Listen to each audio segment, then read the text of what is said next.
여기 보시는 사진이 뭘까요?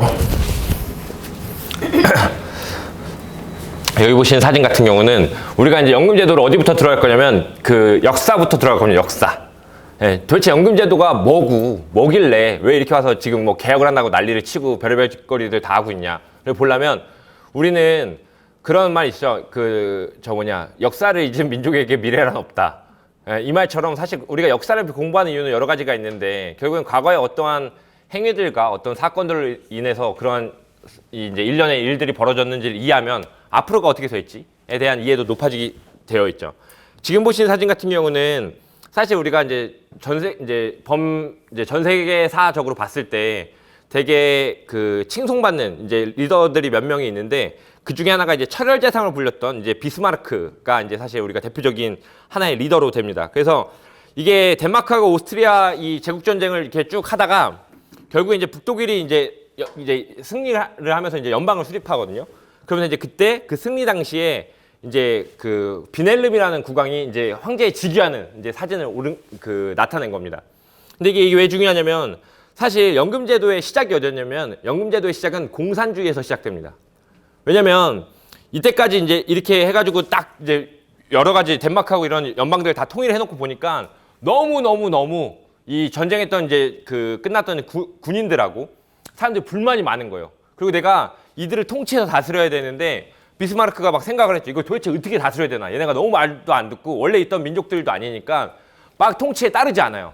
그래서 뭐라 하냐면 처음 시행했던 게 야, 니들 우리 말 잘 듣고 우리 체제에 원활하게 흡수가 되면 너네 나중에 65세 이상 되면은 그때부터 내가 우리나라 나라에서 생활비를 너네를 다 줄게.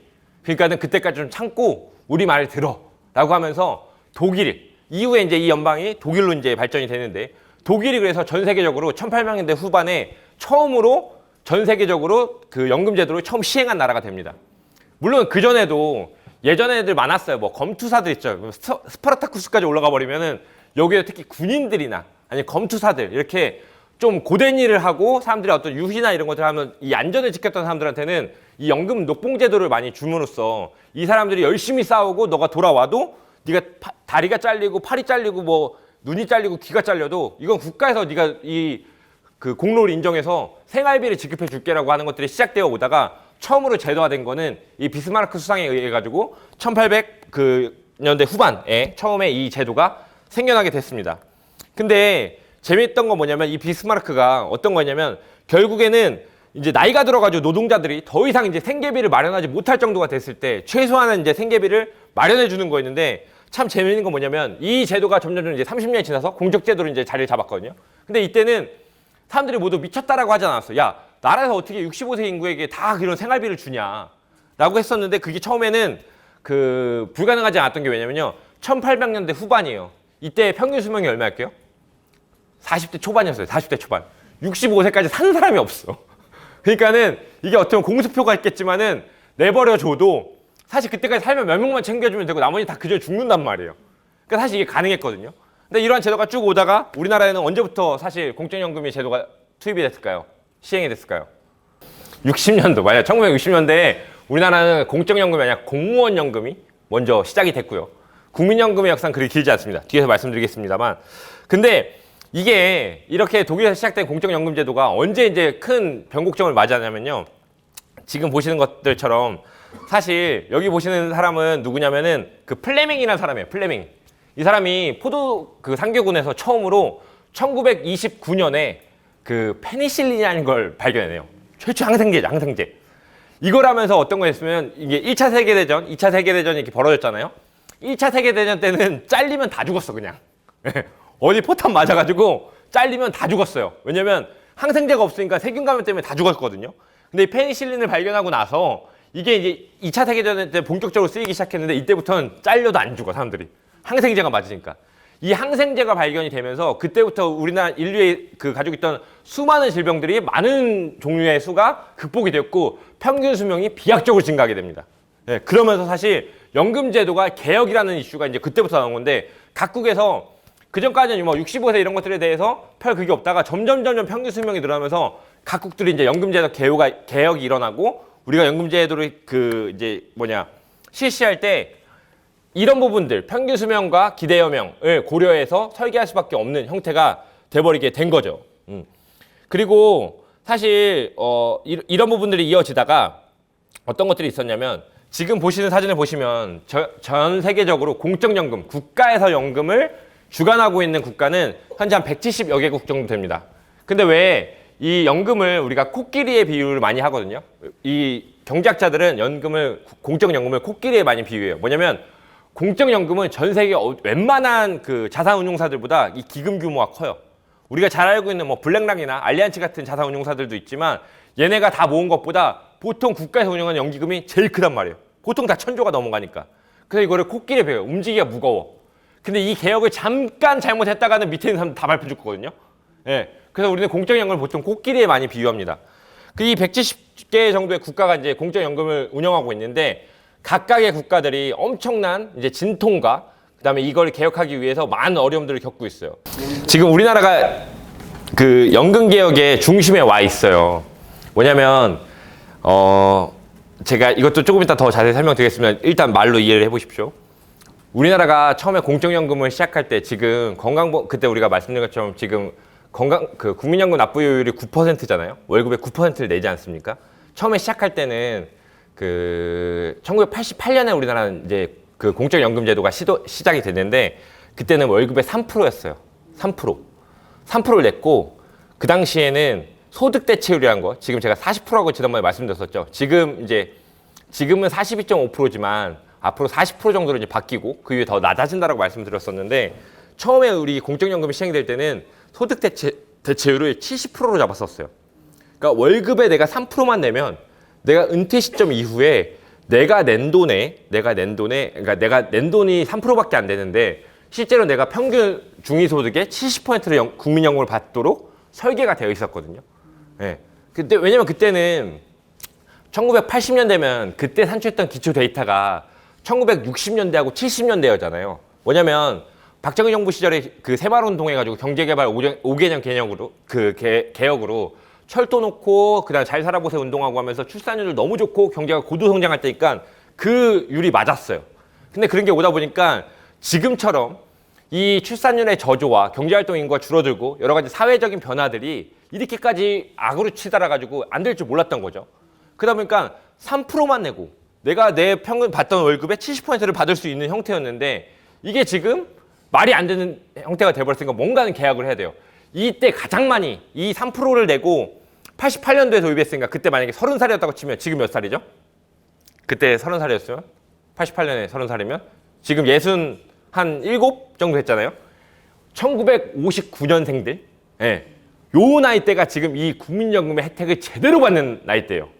지금 국민연금을 수급하고 있는 분들은 우리가 착각하면 안 되는 건 지금 국민연금을 수급하는 65세부터 한 75세까지 연령들 있죠. 이 연령들은 이 요율 3%를 내고 소득 대체율 70%로 설계된 이때 기금 운용을 해서 물론 지금의 정책을 적용받지만 가장 높은 이 베네핏을 받던 게 지금의 1959년생들 기준으로 왔다 갔다 하는 거고요. 지금은 이제 많이 달라졌는데 우리는 누굴 바라보냐면 지금 어른이 되어 있는 지금의 60대 후반들, 70대 초반들을 보고 국민연금을 점친다는 거죠. 지금의 30, 40, 50들이. 예. 지금의 65세 후반을 보고 자기보다 한 10년, 20년 정도 앞서 있는 사람들을 보고 점쳐요. 그러니까는 이거 자체가 말이 맞지 않은데 이런 것 때문에 지금 각국에서 연금 개혁이 일어나고 있고 우리가 최초에 국민연금이 설계되던 그 시절에는 우리는 무슨 방식이었냐면 적립 방식, 그러니까 기금 방식을 선택했어요. 뭐냐면 돈을 먼저 모아가지고 잘 들으십시오. 돈을 먼저 모아서 사람들이 다 돈을 모아서 이걸 운용을 해서 이 돈을 국가라는 주체가 가지고 늙은 사람들에게 주는 거예요. 이 기금 방식으로 설계된 나라는 되게 많이 없거든요. 대부분 뭐냐면 부가 방식으로 설정되어 있어요. 뭐냐면 얘가 돈을 내서 늙은 애들 그러니까 이렇게 생각하시면 늙은 애들이 죄송해요. 젊은 애들이 내서 늙은 분들을 1대1로 매칭을 하는 거예요. 예, 1대1로 매칭. 그래서 부가라는 건 뭐냐면 너가 이 사람을 매겨 살려니까 너가 이렇게 매칭해서 부가를 하는 방식으로 대부분 설계됐는데 우리나라 같은 경우는 국민연금이 설계되던 그 시절 자체가 우리나라 역사에 유례없는 경제 고도 성장기였기 때문에 사실 그 방식을 선택하지 못하고 기금 방식을 선택했다는 거죠. 그렇기 때문에 엄청난 고통을 겪고 있는 거고 이 고통을 비슷하게 겪었던 나라가 최근에 어디가 있었냐면 프랑스였어요. 프랑스에 되게 젊은 대통령이 마크롱 대통령이 이제 이번에 연금 개혁을 했단 말이에요. 그래서 잘했어요. 뭘로 했냐면 연금 수령 시기가 원래 62세였는데 64세로 밀었어요.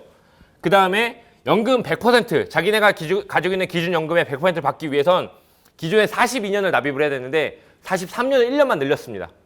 사실 연금 수급 연령도 마찬가지고 내가 납입내는 기간도 마찬가지고 그렇게 엄청 드라마틱한 변화를 하지 않았거든요.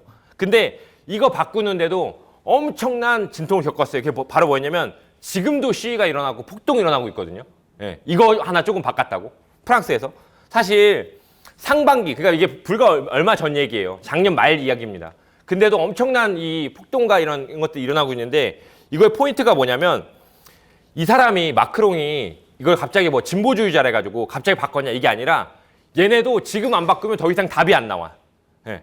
그러니까 우리나라 같은 경우 지금 이 프랑스만큼 왔냐? 그렇진 않거든요. 우리나라는 지금 가만히 있어도 기금 고갈이 2053년이기 때문에 아직도 한 20년은 남아있어요. 그러니까 지금 국회에서 뭐 한 거예요? 돌리기 한 거죠. 우리 국회에서 안 해. 다음 때에서 해라. 라고 이제 돌린 것처럼 그렇게 돌려가지고 연금 개혁이 돌고 돌다가 마크롱이 약간 폭탄 게임 하는 거 있잖아요.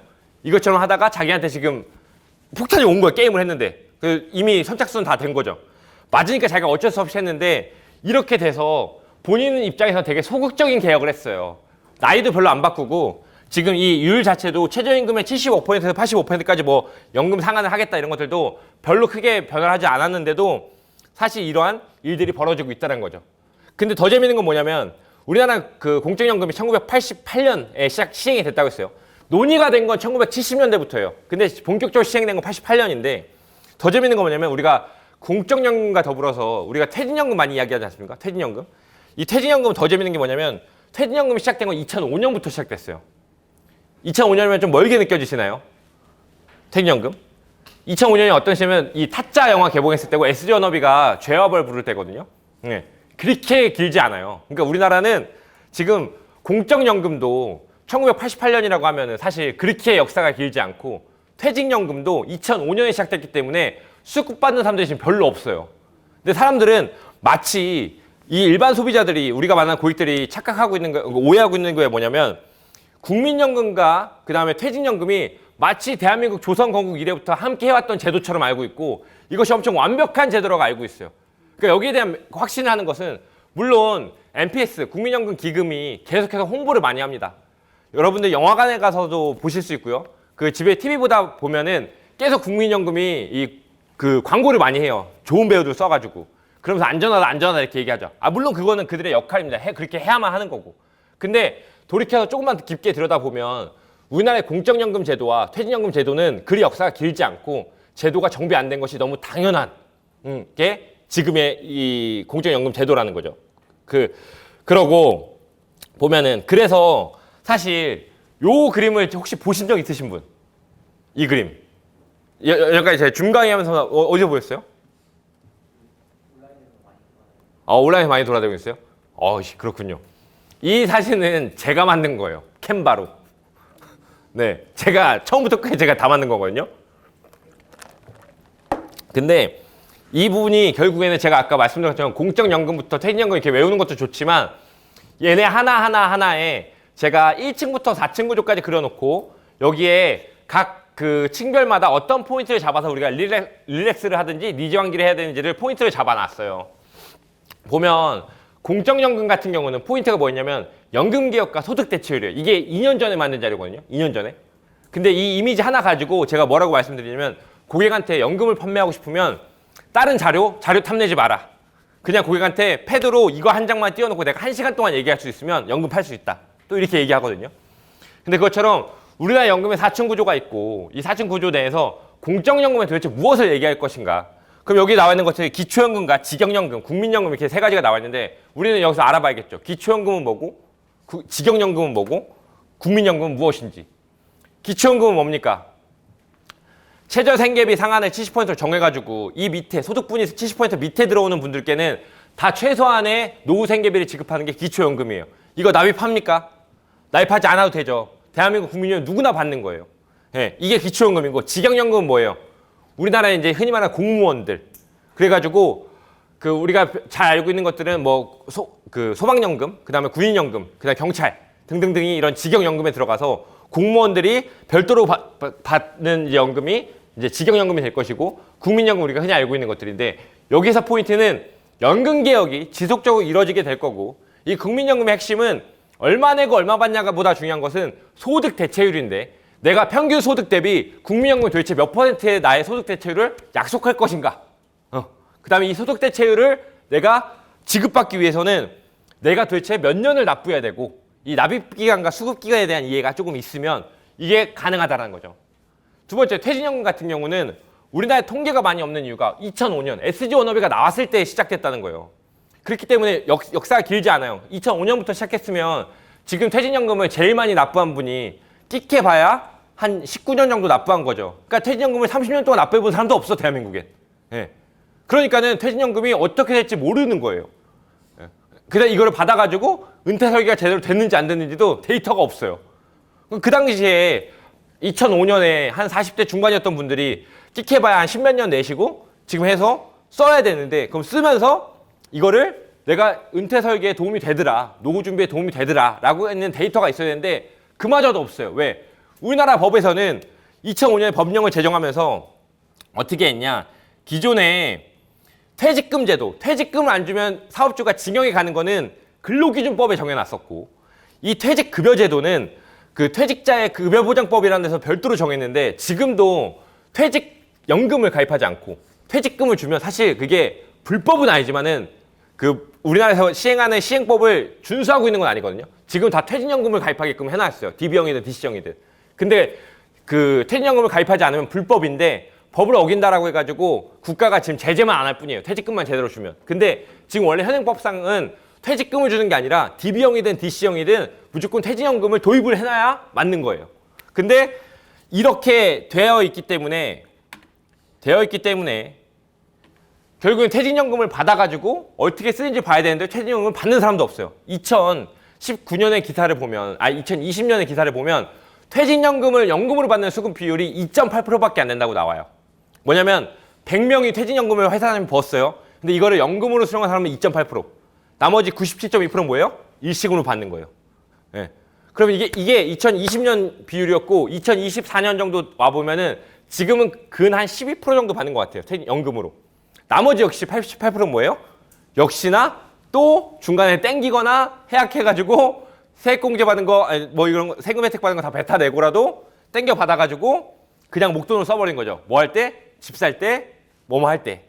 그러니까 요 퇴직연금에 관련된 부분들은 이런 이슈도 있는데 퇴직연금은 결국엔 DC, DB, IRP 이렇게 세 가지로 구분된다는 거 알고 계시면 좋은데 DC는 뭡니까? 그냥 외울게요 지금. DC는 확정 기여형이에요. DC가 뭐냐면 컨트리뷰션일 거거든요. 분배라는. 그래서 확정 기여형, 기여라는 뜻인데 확정 기여형일 거고 DB 같은 경우는 확정 급여형이라고 해서 뭐냐면 확정 기여형은 운용 주체가 이 가입자예요. 그래서 내가 직원이 내가 이제 그 나한테 내 계좌로 넣어가지고 운영하는 거고 DB형은 뭐냐면 운영 주체가 사업체예요. 우리가 운영을 해서 퇴직할 시기 되면 운영된 수익률을 맞춰가지고 내주는 게 DB형이고 IRP 뭐예요? 내가 그냥 원래는 야 직장인 다니는 사람만 퇴직연금 되냐? 사업주도 들어라. 개인 사업하는 사람들도. 그러니까 니들도 개인적으로 니네 퇴직연금 만들어. 했던 게 이제 IRP인 거고. 근데 이거를 지금에 와서 야 개인 사업자만 좀 부족하니까는 직장 다니는 사람들 중에 좀 더 주고 싶은 사람 있지? 그럼 너네도 IRP로 더 추가 가입해. 이렇게 해주는 거고. 그래서 회사 다니는 사람들은 DB 아니면 DC 둘 중에 하나다. 그래서 DB는 뭐예요? 그 직장인 자기가 생각할 게 없어. 그냥 회사가 운영하는 운영대로 그냥 가만히 있다 주면 받으면 돼요.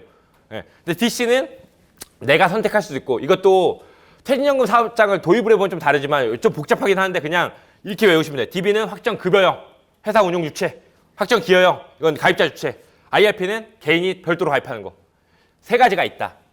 라고 생각을 하시면 좋을 것 같고 개인연금은 여러 가지가 있어요. 연금 신탁, 연금 그 펀드, 연금 보험 뭐 등등등이 있죠. 그리고 근데 우리는 결국엔 이거를 보험에서는 지금 신탁은 판매가 안 되니까 신탁의 주체, 연금 신탁이라는 것은 은행이 주체거든요. 은행. 조금 어렵죠. 눈빛을 보면 알 수 있어요. 네. 근데 쉽게 얘기하면 신탁은 뭐냐면 우리가 신탁은 이렇게 이해하시면 좋아요. 신탁이라는 단어 자체가 어렵거든요. 그러니까 신탁은 뭐냐면 우리가 위탁한다고 하잖아요. 탁송받는다고 하잖아요. 보통 위탁, 탁송은 괜찮잖아요. 그죠? 이건 뭐예요? 남한테 맡기는 거 아닙니까? 신탁도 마찬가지. 신탁은 똑같은 금융상품인데 은행에서 신탁은 뭐냐면 내가 퇴직연금을 받을 거를 은행한테 돈을 줘. 그 은행이 알아서 굴려주는 거예요. 그리고 나한테 연금을 주는 게 이게 원래 은행 신탁이거든요. 근데 이거는 요새 수익률도 별로 안 좋고 은행도 소요가 많이 들어서 없앴고 그 연금 펀드는 뭐냐? 펀드니까 은행이나 보험보다는 증권사에 가깝잖아요. 뭐냐면 똑같이 펀드에 가입을 하는 건데 그냥 연금 목적으로 가입할 수 있는 펀드들은 정해져 있어요. 왜 연금에다가 막 초고위험형 펀드를 가입하면 안 되잖아요. 그러니까 연금 펀드를 정해져 있으니까 이건 운용 주체가 이제 증권사예요. 그래서 내가 연금 펀드를 골라서 어떤 거 할래라고 하면 매월 20만 원씩 내면 이게 펀드에 투자되는 게 연금 펀드인 거고 그 다음에 이제 보험으로 넘어오면 연금 저축과 연금 보험이 있는데 여러분 아신 것처럼 연금 저축은 우리가 세금 공제 받는 게 연금 저축이고 뒤에 연금 저축보험이라고 붙고 연금 보험은 앞에 저축자가 빠지죠. 비과세가 되는 거. 이렇게 해서 우리가 보통 이 연금 보험 이쪽을 세제 비적격, 그러니까 세제에 적합하지 않다. 왜? 지금 당장 공제해주지 않으니까 연말정산에 도움이 안 되니까 세제 비적격. 그 다음에 연금 저축이나 연금 펀드 같은 것들은 세제 적격, 세액 공제 해주니까 이렇게 나누면 돼요. 네. 일단 여기까지 가고 부동산 연금은 두 가지가 있는데 주택연금과 농지연금이 있습니다. 주택연금은 요것만 기억하시죠. 주택연금 몇 억이야? 주택? 다 같이 한번 외쳐볼까요?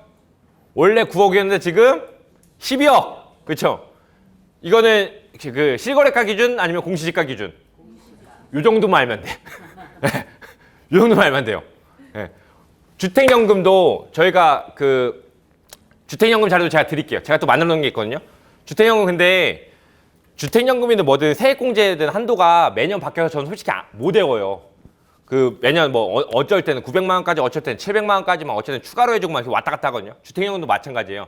어떨 땐 9억까지 어쩔 때 뭐 그 나이에는 뭐 얼마 더 해주고 막 이러는데 주택연금은 그냥 몇 억 이하에 근데 단 공시지가로 내가 그 주택연금을 전환할 수가 있고 그 다음에 이게 그죠? 그쵸. 12억 이하로 공시지가로 전환할 수 있다. 정도 알아두시면 이 안에 주택연금 들어가면 뭐가 있냐면 뭐 다주택자의 경우에는 뭐 몇 년 이내 처분을 해야 되고 어디는 되고 어디는 안 되고 뭐 내용은 복잡한데 요 정도만 알아두면은 우리나라에서 이제 연금제도 내에서 쓸 수 있는 4층 구조는 나오게끔 되어 있다는 거죠. 요것만 이해를 하시면 여기에 이제 살은 우리가 이제 제가 앞에 강의를 쭉 앞뒤로 해나가면서 점점 여러분들 붙이시는 거예요. 제가 말씀드리는 것들을. 근데 뼈대는 요겁니다. 그래서 요 네 가지가 있고 아까 공적연금에서는 요 두 가지 주제들 좀 다뤄야 된다고 말씀드렸고 퇴직연금에서는 연금소득세가 있다라는 거. 연금소득세 뭐예요? 비과세가 아니니까 그 연금소득세가 나오게 될 거고 그 다음에 보통 그 퇴직연금 같은 경우는 중도인출 사유가 많기 때문에 중도인출하는 경우가 많기 때문에 이것도 하나의 리스크로 자리 잡는다는 거고 개인연금 같은 경우는 첫 번째 개인연금은 가입률이 너무 저조하죠. 가입률이 너무 저조해요. 그리고 비과세 한도가 설정되어 있다. 오늘 제가 아침에 원수사 교육을 듣다 보니까 오늘 저희 교보생명 교육 들었거든요.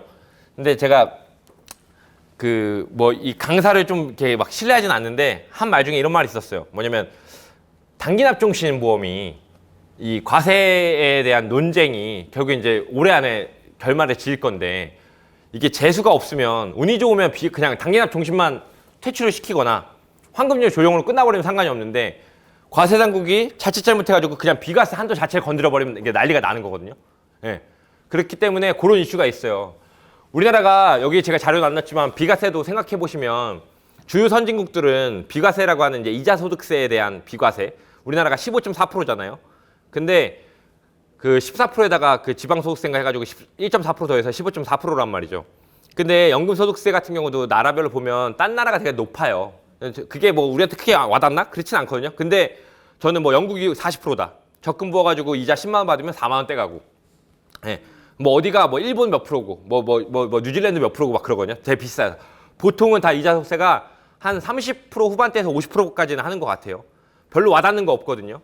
근데 저는 그냥 그 현상을 보고 저는 이 생각만 해요. 이유가 있겠지. 예. 결국에는 40% 50% 올라간 이유가 있겠지. 나보다 더 똑똑한 사람들이 그렇게 한 이유가 있겠지. 그럼 우리나라의 15.4%도 언젠간 방어가 안 되겠지. 예. 근데 이 비과세 한도가 지금 150만 원 있는데 단기납종신을 보험석에서 하도 꺾어 팔아가지고 이게 박살이 난다? 예. 그럼 우린 다시 여기서 비과세 절판을 해야 되는구나.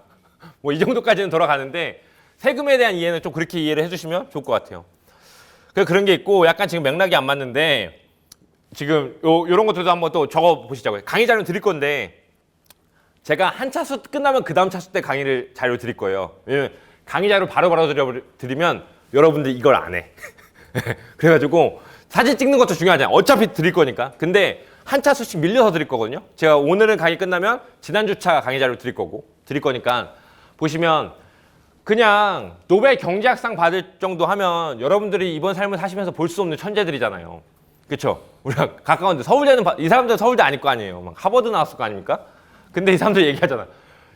고객한테도 저는 이거 말씀을 드리는 게 내가 100날 들어봤자 내가 연금 중요하다고 100날 해봤자 하는 것보다 노벨 경제학 받은 사람이 연금에 대해서 넣어두고 잊어라라고 하잖아요. 네. 그 가장 포인트가 됐던 것이 이제 어떻게 보면은 그 미래에셋 변액연금보험이에요. 변액연금보험 같은 경우는 차이가 뭐냐면 제가 이따 자료에서 보여드리겠지만 우리나라의 퇴직연금 DC형이든 DB형이든 운용 수익률을 보시면 5년치 수익률 봐도 수익률이 안 좋아요.